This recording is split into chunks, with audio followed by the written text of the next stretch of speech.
Alam nyo mga minamahal, to be honest, yung nagpapagulo lang talaga sa kaisipan at kahalayan ng mamamayang Pilipino ay itong mga kupal ng mga senador na to. Kagaya ni Tol Tolentino, ni Bato de la Rosa, ni Robin Padilla. Kasi sila yung mga hindi nagbabasa ng batas na dapat sana yung impeachment shall forthwith yan. Nakalagay naman po sa ating saligang batas na kapag naibigay na po, naihain, naiakyat na po from lower chamber to upper chamber, itong impeachment, syempre constitutional duty ng Senate na tanggapin yan. Alangan naman itapon nila yan. Wala namang nakasulat doon sa ating saligang batas na kapag ayaw nila ay ibabasura. Kasi hindi naman yan legislative work, sa totoo lang mga minamahal. Ngayon, nung pagka-receive sana ng article of impeachment ng Senado, shall forthwith yan, dapat pinroseso na. Kagaya nga ng sabi ni Senator Risa Ontiveros, ngayon lang talaga ako nakakita ng bola na dinidribble ng humigit kumulang 4 na buwan. Tangina mo keso, ano kayang napasok sa isip nito na kung kaya't dinidelay ng dinidelay. 'Di ba? Now anyway, yung mga kagaya ni Bato, yung mga kagaya ni Padilla, ni Tol Tolentino, recently si Tol Tolentino nagsalita. Ang sabi ni Tol, mga minamahal, ay hindi na pwedeng ituloy ang impeachment na yan. Kasi 20th Congress na. So, dapat nung 19 pa lang, pinroseso na yan. Eh, dapat sana nga nung 19 pinroseso na yan. Ang problema, dinidelay. Diba, ng ating Senate President. Imagine yung mga minamahal, shall forthwith nga dapat eh. Kaso ano yung nangyari? Inantay pa na magkaroon ng midterm election. Ngayon, nagkagulo-gulo tuloy. Diba? Yung kahalayan ng mamamayang Pilipino, yung kaisipan. Pero nagsalita po, mga minamahal, itong mga law expert, at kabilang na nga po dyan sa nagre-represent ng tamang ideolohiya, ay itong si dating Integrated Bar of the Philippines President na si Attorney Domingo Cayosa. At ito yung kanyang sinabi. And I hope sana naintindihan to, no, ni Tol Tolentino. Yan, oh.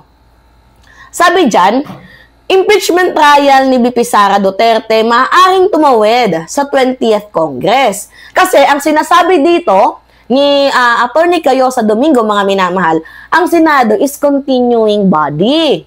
So dapat, pwede po yan, pinroseso, iproseso from 19 smooth transition to 20th Congress. Kasi ulitin ko nga sa inyo, mga minamahal, hindi naman po yan legislative work.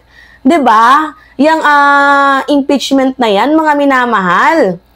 Kaya nagtataka ako kung bakit may mga argumento, may mga komento kagaya ni Tol Tolentino na hindi pwedeng ituloy yan. 'Di ba? From 19 to 20th Congress, bakit legislative work ba yan? 'Di ba? Kasi kung titingnan natin yung rules, mga minamahal, over the precedents, dapat talaga shall forthwith. 'Di ba? Dapat nung una prinoseso na yan, at kung hindi man na proseso, tuloy-tuloy naman. 'Di ba? Yung proseso.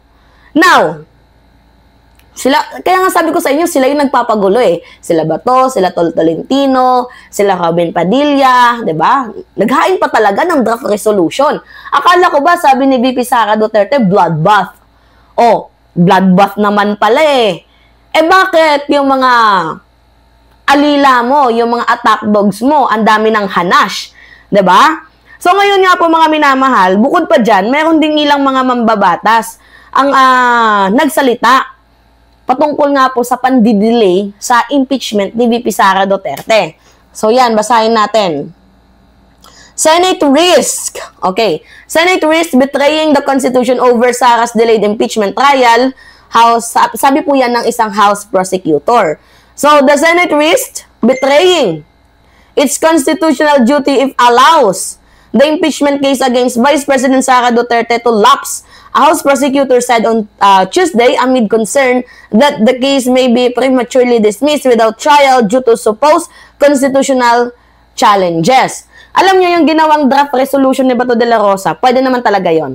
To be honest, mga minamahal. Kasi hanggat hindi pa napoproseso ang impeachment, dapat kung gusto nilang i-cancela, pwede silang gumawa ng draft resolution. Kaya nga lang, ang problema dyan, mga minamahal, dapat nung na-receive na yung article of impeachment ng upper chamber, dapat shall forthwith na. 'Di ba? Pero kung ika-cancela yan, magkakaroon talaga ng lapses dyan, mga minamahal. Siyempre, Di ba? Pinagbotohan sa lower house yan. 215 if I am not mistaken. And yan yung mga kongresista na yan, nagre-represent yan ng kanilang mga, kanilang mga lalawigan. So talagang mag-rally dyan yung mga mamamayang Pilipino. Mga punyeta kayo, hirap na hirap kaming maipasa yan sa lower chamber, tapos dyan sa upper chamber, bababuyin lang ninyo. Kaya nga yung mga survey ngayon, SWS, ano yung nakita ninyo mga minamahal? 88%, di ba? Ang gustong harapin ni VP Sara Duterte ang impeachment. Tapos yung isang, tawag dito, isang survey firm, ito, 90% mga minamahal sa WRN, 90% ng mga Pilipino, di ba? Gustong harapin ni VP Sara Duterte ang impeachment trial against sa kanya.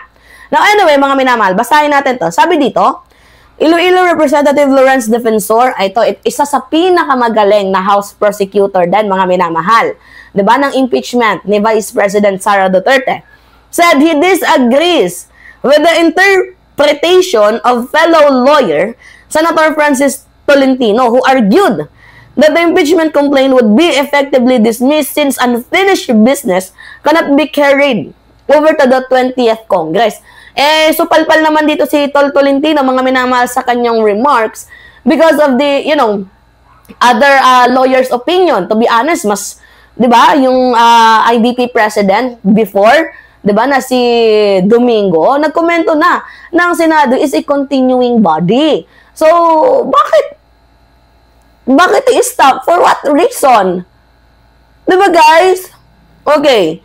Tolentino made the remark following Senate President Chis Escudero announcement that the presentation of the article of impeachment would be deferred from June 2 to 11 to prioritize the passage of 12 pending priority bills. Alam nyo, ito yung isa din sa pinakakupal talaga na ginawa ni Chis Escudero na masyadong halata talaga is itong pandidelay niya. Meron palang 12 na pending priority bills. Okay, I got it. Pero bakit ka nag-set ng schedule na June 2? Yan yung tanong. Nagbigay ka ng date na almost 3 to 4 months naming inantay, punyemas. 'Di ba? Almost 3 to 4 months naming inantay, and then eventually, bigla mong ililipat ng petsa. Tapos bigla mong sasabihin sa amin, ay hindi, meron kasi tayong pending priority bills. Gago ka ba? Nag-iisip ka ba? Kaya nga sabi ko may meaning tong picture na to eh. Kaya pala, kaya pala, no, mga minamahal, si Quezon, kanyang Jusawa, at si Digong. Kahit nga papaano, medyo okay pa itong si Cayetano eh. Kasi si Cayetano, mga minamahal, ito yung sinabi ni Cayetano ha. Pakita natin sa inyo. Nagsalita si Cayetano patungkol dyan. Ang sabi ni Cayetano, nahanap ko mga minamahal. Gusto ko lang ipakita sa inyo. Meron dyang mensahe itong si Alan Peter Cayetano na kapag tawag dito, kapag na-receive na nila ang article of impeachment, dapat pinoproseso agad yan. Hinahanap ko dito mga minamahal, nasa na kaya yon? Yung article na gusto kong ipakita sa inyo. Wait lang. Ba't nawala na? Anyway, sinabi yun ni Cayetano, 'di ba? Pinakita ko na sa inyo yung tawag dito. Pinakita ko na sa inyo yung documents na 'yan. Wait lang mga minamahal Wait lang. Gusto ko kasing ipakita sa inyo. Medyo malabo na yung mukha natin diyan, no? Okay, all right. So, wait lang. Ito. Nahanap ko na. Okay.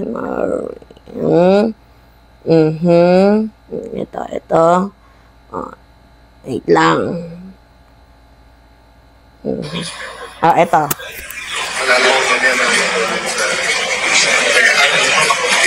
Ano yun lang tanong sa'yo? Kung kailangan mo pa bang pagbotohan yung pagpunsin kahit na sa constitutional mandate ng Senate? Kung na simple majority. Pagka-constitutional mandate. Constitutional, Narinig ninyo? That is constitutional mandate. Mandato yan ng Senado. 'Di ba? Meron pang article. Mas maganda yung may article kasi hindi malinaw yung video. Yan Ano ba tong ads na to? Yan o. Kita ninyo mga minamahal. Alan Cayetano. Sabi dyan, Senate must do constitutional duty in Sara Duterte impeachment. Buti pa nga itong si Cayetano, kahit paano mga minamahal. 'Di ba? Kahit alam nating DDS yan, medyo okay yung kanyang komento, hindi sabog. 'Di ba?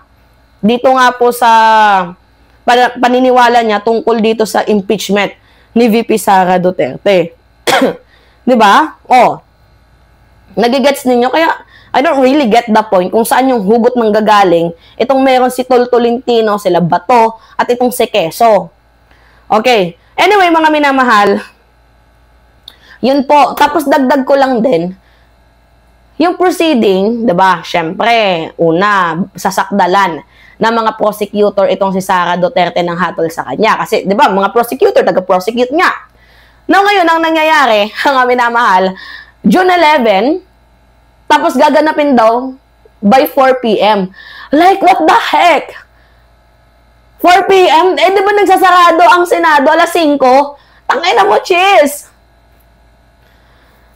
Woo! Grabe. Wala akong masabi sa'yo. Dakilang kupal ka talaga. Nakakatawa, no? Mga minamahal. Isang oras lang palang gaganapin. Kung isang oras lang, bakit itinatanggi mo pa sa amin yung isang oras na yan nung June 2? Kinang-ina mo. Kupal ka talaga. Gigil mo ako. Diyos ko. Alright, mga minamahal, yun po. Anyway, it's me again, Alicia nyo. Nagbabalik ulit para sa ating panibagong video.